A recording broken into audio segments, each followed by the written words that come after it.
যখনই ভবিষ্যতে কিছু আপনি করবেন তখনই যেন আপনি ইনশাআল্লাহ বলেন।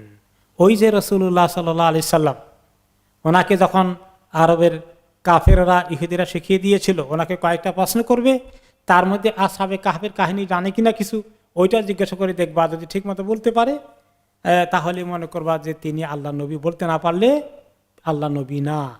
তো তিনি কি বলেছিলেন যে আমি তোমাদেরকে কালকে বলবো, ইনশাআল্লাহ বলেননি। 15 দিন ওয়াহি বন্ধ ছিল, আর কাফেররা বলা বলি করছে ভালো বুদ্ধি হয়েছে, সে আল্লাহর কি ওহী হিসাবে দাবি করে ওইটা তার থেকে শেষ হয়ে গেছে, ফিনিশ। 15 দিন পরে আল্লাহ তাআলা ওয়াহি নাজিল করলেন, আর এই সূরা আল কাহফের পুরো কাহিনী ওনাকে বলে দিলেন।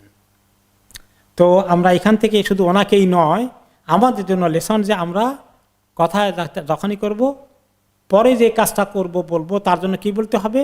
ইনশাআল্লাহ। ইনশাআল্লাহ আমি একটু পরে আসছি, ইনশাআল্লাহ আগামীকাল দেখা হবে, ইনশাআল্লাহ ছাড়া আগামীর কোনো কথা বলবো না। একটা ছোট্ট গল্প পড়েছিলাম ছোটকালে একটা গল্পের বইয়ের মধ্যে, যে একজনে বাজারে যাচ্ছে গরু কিনতে, পকেটে করে টাকা নিয়ে যাচ্ছে, তো খুব কনফিডেন্সে যাচ্ছে আজকে ভালো গরু কিনবো, টাকা অনেক ভালো পরিমাণ নিয়েছি, ভালো একটা গরু আজকে দেখবা যে কি সুন্দর গরু কিনে নিয়ে আসে। তো কে তুমি বলছে ইনশাআল্লাহ বলো না একটু, আরে ইনশাআল্লাহ বলবো কেন, বাজারে গরু আছে, আমার পকেটে টাকা আছে, ইনশাআল্লাহ কি কেন বলবো, খুব কনফিডেন্ট। এরপরে বাজারে গরু দেখাদেখি করছে, মুলামুলি করছে, আর ফাঁকে দিয়ে পকেট তো খালি হয়ে গেছে।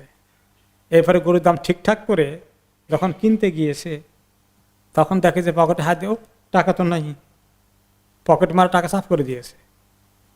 এখন বুঝতে পেরেছে পকেটে টাকা আছে আর গরু কিনবে, ইনশাআল্লাহ দরকার নাই। এবারে কিছু বুঝতে পেরেছে, ভালো লেসন হয়েছে। এখন আসার পরে বলে যে গরু না কিনতে গেছিলা, ইনশাআল্লাহ কিনতে পারি নাই।